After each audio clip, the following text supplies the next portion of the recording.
कधीच नाही चुकणार तुमचे फेवरेट टीव्ही शोज झी5 सोबत, तेही एकदम फ्री। आता तुला प्रश्न पडला असेल ना, हा? की मी या घरात तुला काय येऊ दिलं असेल, बरोबर ना? तुझ्यावर का बरं एवढे उपकार केले असतील, हो ना? करेक्ट ओळखलं ना? अरे मला तुझा सूड घ्यायचा आहे, तुझे हाल हाल करायचे, म्हणजे ना तुला असं वाटलं पाहिजे मी मिरजेला होतो ते बरं होतं, उगाच इकडे आलो। तुला इतका त्रास द्यायचा, इतकं छळायचंय, इतके हाल करायचे, टॉर्चर करायचंय, या सगळ्याला कंटाळून शेवटी आत्महत्या केली पाहिजेस तू। तू असं का करतोस? का माझ्या मागे हात धुवून लागलायस? अरे नको ना मला त्रास देऊस, जगू दे ना मला। हे बघ मी हात जोडतो तुझ्यासमोर, तुझी पाया पडून माफी मागतो मी म्हणजे सगळे चुका स्वीकारल्यात ना रे। हवं असेल तर मी तुरुंगात जातो, मग तुझं समाधान होईल। अरे तुरुंगात गेल्यास की सुटशील ना तू, असं सहजासहजी मी तुला सोडणारच नाहीये।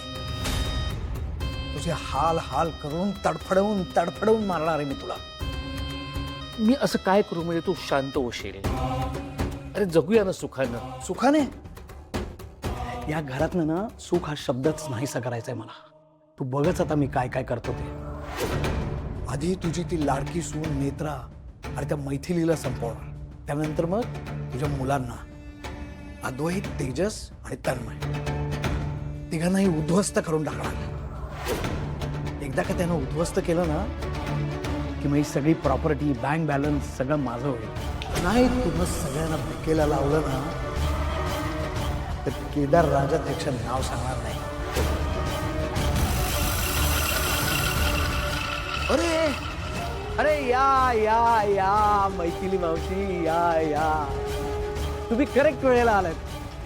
त्याला मी आता तेच सांगत होतो की मी तुम्हा सगळ्यांना कसं उद्ध्वस्त करणार आहे।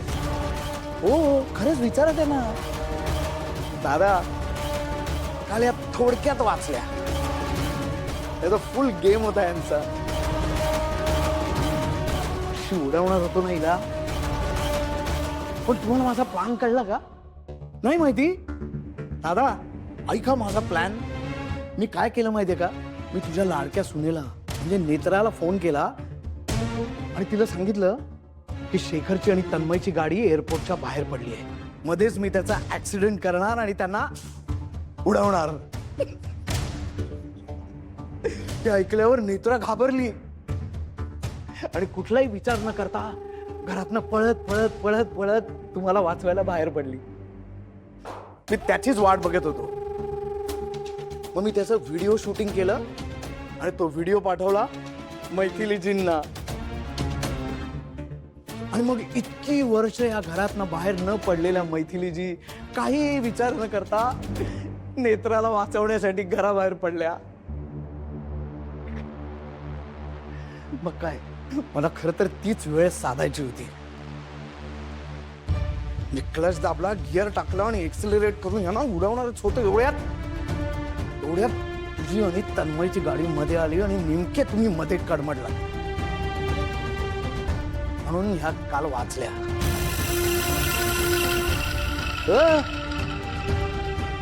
पण काल वाचलाय ना,